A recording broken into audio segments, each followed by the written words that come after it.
Machiegni nyakorom gajwange chendo ne mar rameny piny wantiere gi jaloko Lizo Tieno nyinga Lydia Okeo.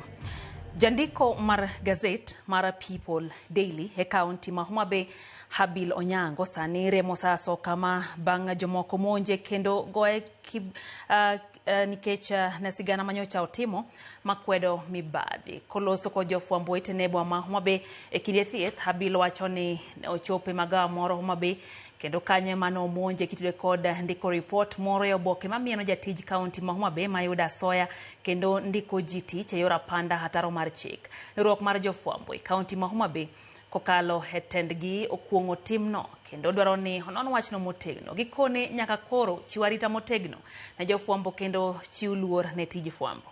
Mi appointment letter to ikawo masoya koro ng'adni endi nyako ni endi no oma 170,000.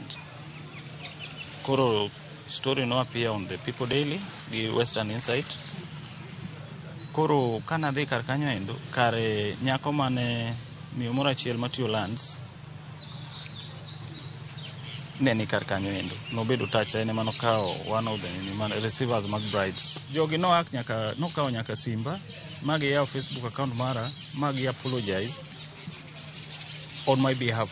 Gisoya boot mar Harrier gimiya nyaka njaga mamalo.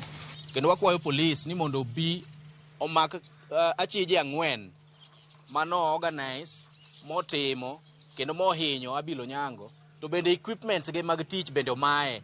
To dwani mondo wachi ni jopiny okwabi luor bende onge gima biro buogowa mabiro tamo watiyo tijwa kaka onego wati. Kohero nu negwa wate tu negwa to wabiro chung' e ratiro marwa mar nyiso jopiny gik monego giwinji mondo jopiny obed gi paro mar ng'ado rieko gima nyalo konyogi.